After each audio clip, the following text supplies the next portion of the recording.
Hello and welcome back to the stars, everybody. Welcome back to Starfield. Today we're going to be taking a look at the Tombstone Assault Rifle and going over the pros, cons, the way that I'd build it, and just ranking it in our tier list. So the Tombstone is likely going to be one of the very first guns that you get that is one of the few guns that uses the 11mm.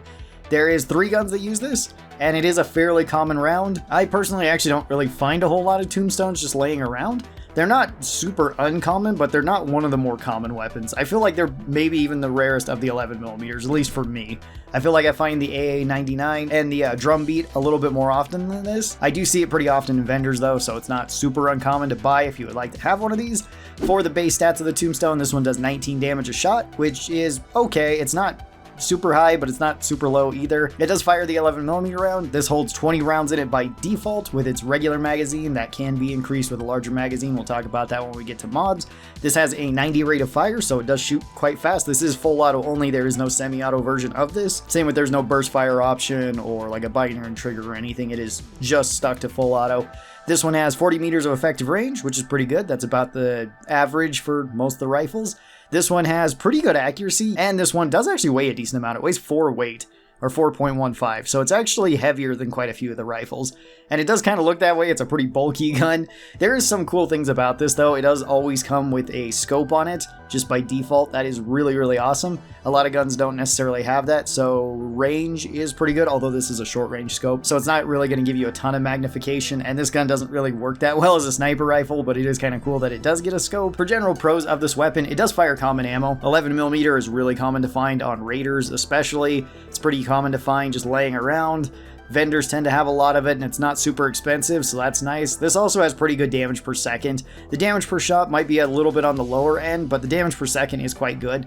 It's also pretty accurate too. You don't really miss too much with the Tombstone. The major cons to this weapon would be the low magazine size normally. 20 rounds in an assault rifle just doesn't really feel like that much, especially one that doesn't shoot particularly slow or is particularly powerful, so you can kind of run through the magazine pretty quick with this. And the other con, at least to me, is that this one is a little bit rare. It's not super common to find. Again, that might just be a me problem, I'm not sure. On my recent rifle tier list, I put the Tombstone into B tier, saying that it was a pretty decent above average weapon, and I would probably keep it there. It is pretty decent. It does the job pretty well of what you would kind of want an assault rifle to do. It doesn't bounce around too much, so it's pretty easy to keep on target. The scope is pretty nice. It's got decent range. It's got common ammo. If it had a larger magazine, or if this thing could turn to semi-auto, then that would be a huge pro. I guess not having a semi-auto is kind of a con as well. If it did have that, then this weapon would probably be quite good. Since it doesn't though, and it's always stuck to full auto, it's not such a huge deal. Now that's just for the base Tombstone. Let's talk about a modded version of the Tombstone and all the mods that I would recommend for it. And the Tombstone doesn't really have a whole lot, well, it has a whole lot of mods, but it usually just has like one option or the base option. So starting out at the front, we've got the barrel, and the barrel, I would just say put the long barrel on. It looks better with the long barrel in my opinion. I actually really like the look of it then. The other one just looks a little bit weird to me, but besides that, it gives you longer range, better accuracy, better recoil. It's just slower ADS speed, which isn't such a huge deal. Most of the time you're going to be using this at like medium range, and if you have to use it at close range hip firing, this is pretty good. For a laser, you either have a laser sight or no laser sight, so I just put the laser on there. For optics, you can just stick with the short range scope that's already on it. That is pretty good. The other option I would recommend is a recon scope. Scopes are generally just a straight upgrade to a weapon, because if you get the sniper perk, you just get more damage from using a scope. And I think the recon and short scope are actually perfect for this weapon. You're not going to be using it at super long range, and at medium range, they're still pretty good. For a muzzle, I'd recommend a suppressor. This is for a similar reason as to putting a scope on it. If you have the stealth perk, then it just gets you more damage, so it's just a straight upgrade. If you're not going with that, or if you don't like it, muzzle brake or the compensator are both pretty decent on this weapon. And then for a magazine, you got quite a few different options. I'd recommend one of 3 of them. 3 that I would recommend would be armor piercing rounds, penetrator rounds, and the larger magazine. For armor piercing rounds, this is just a very easy upgrade, and it's generally just a straight upgrade to the gun, so if you're not building heavily into weapons, you can just throw it on there, and it's going to do pretty well.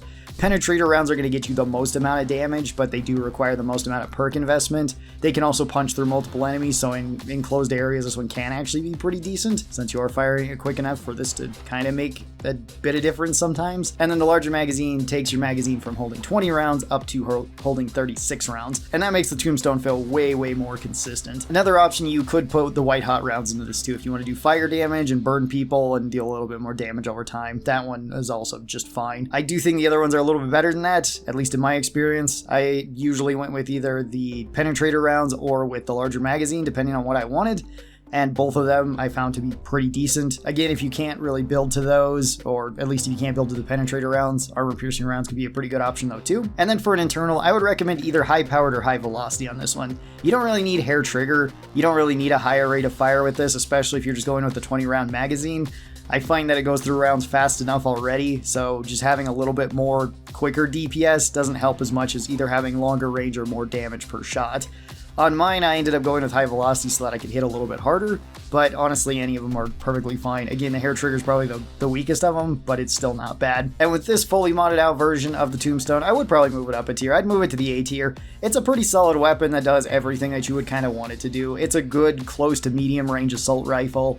That isn't anything crazy, it doesn't have any crazy abilities on top of that, but it is pretty consistent, so that's why I would put it up there. There is two unique versions of this weapon too, one that you can buy and one that you get from a quest. The feather, you actually buy this from the Crimson Fleet. Funny enough, you get both these from the Crimson Fleet.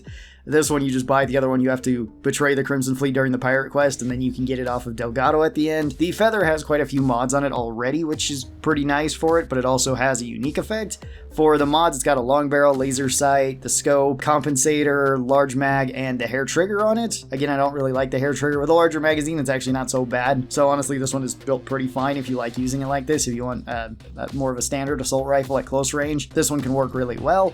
And the unique effect that this one has is the titanium build, which makes it so that this one is about half the weight that it otherwise would be, which is great. The Tombstone is kind of one of the heavier guns, or at least one of the heavier regular guns that's not actually a heavy weapon, where this will cut it down to like 2.5 weight. That's not bad. I mean, titanium is just a very nice effect to have on any weapon, so that's pretty good. And then the other unique Tombstone is called the Tempest. This one does have one unique effect as well as some mods. For mods, it's got a laser sight, reflex sight, and a larger magazine. That is all pretty decent. You could always throw like the long barrel on this and maybe switch back to a scope because the reflex sight doesn't actually count as a scope, sadly.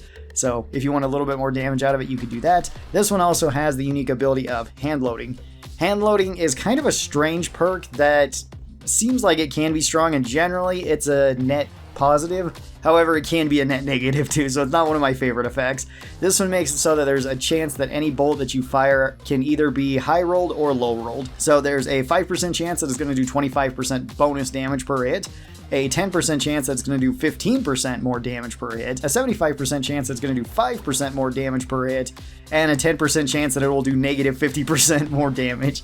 So it can actually nerf your weapon pretty bad. On a full auto weapon like this, that isn't necessarily a bad thing. I don't really like this on like high-powered single-shot weapons or high-powered slow fire rate weapons, like on the Razorback or on the hard target or something, even though the hard target can't shoot fairly quick. That perk is just not way great on those type of weapons. It can be pretty decent on full auto weapons, because if you low roll, it doesn't really matter, and generally you're going to be high rolling on this, so you can get a little bit more damage per second, and that will stack up more so than the times that you hit low.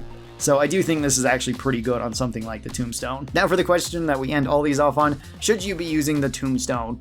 And I would say, sure, the Tombstone you can usually get about mid-game, and it's decent enough, especially if you have 11mm rounds. It is competing with two other weapons, but both those other weapons I would say are fairly comparable to this, until we start taking mods into account, and I think the Tombstone might be the weaker of the three of those ones. It's still not bad by any means, and there is magazines that you can pick up, the skill book magazines, that do make it so you can reload this one faster. So it having a smaller magazine isn't such a downside. It is still competing with like the AA99, which has magazines in a similar way, but it increases its total mag size, which I would take over faster reloads in most cases anyway. So not necessarily one of my favorites of the 11mm guns, but still pretty decent. I don't really have anything to complain about. It's a pretty good weapon. Tell me your thoughts on the Tombstone down in the comments below. How do you enjoy it? And how do you enjoy the other 11mm guns in comparison to this? Thank you guys so very much for watching this. I hope you guys enjoyed it, and I'll talk to you next time. Bye-bye, everybody!